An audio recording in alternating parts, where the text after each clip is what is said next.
Which gaming thing has the prettiest gaming boxes? I know I keep responding to your stuff, but you've got some great questions and I just have to answer them.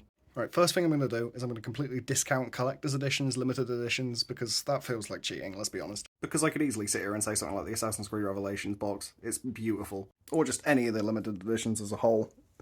But there's one problem. When I think good-looking boxes, the first thing that comes to my mind is how they look on the shelf, Unity-wise, back to back.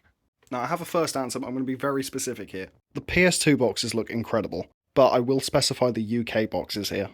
The UK ones are blue, and the banner at the top is significantly larger, and it just looks so much better in my eyes. However, I'm very aware that's probably my own biases talking, because I've been looking at them for 25 years. The American boxes just don't look right to me, but I'm very aware that realistically, that's just what I've gotten used to. But I've got better answers. The Xbox One deserves a shout, just purely because of the pure grey spines. They look great next to each other. But then there's the issues of the Series S and X stuff like this. Even worse when it's got the green banner at the top. It just doesn't fit. So for that reason, I'm immediately discounting it. It's annoying because technically it's a different generation, but it's not. And Microsoft's made an entire mess of the new generation and their physical media. I know they're trying to get rid of it, but it doesn't discount the problem. Now, the Xbox 360 is an incredible shout, except for the slight issue of there's just so many different colour cases at this point. Even some of them are just minor adjustments, like some are more transparent than others, some are a darker green, and then you've got the Kinect stuff, which is just purple. So assuming it was just the actual true translucent cases, I'd give it to the 360 every day. But it's not, so I can't give it to him. So for that reason, my winner is actually the Xbox original. These cases are absolutely gorgeous. And they've got the kind of vibe on them where they just about look nostalgic, but they also look modern enough to fit in most collections. I love it. I love it to bits. The absolute unity on the shelf is astounding. A lot of companies had the habit of putting the online-enabled stuff on the side, and it would just ruin how the spines look next to each other.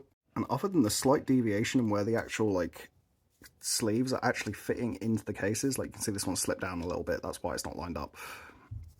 But other than that, they are perfectly unified. Now, in an ideal world, that banner wouldn't be there at all. There is no reason for it to be there whatsoever. But I still think it looks good enough to sit there and go, yep, that's the winner, 100%.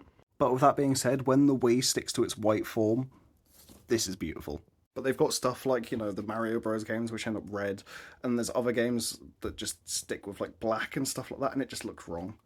And it's why I'm really glad I bought the limited edition for Cyberpunk, because it means it sits in the sleeve over there, instead of being on its own, because it's the only game I own where the banner's not completely grey, and I cannot stand how this looks. I love how it looks as its own game, but on the shelf, absolutely not. So I'm really glad it's on the limited edition shelf instead.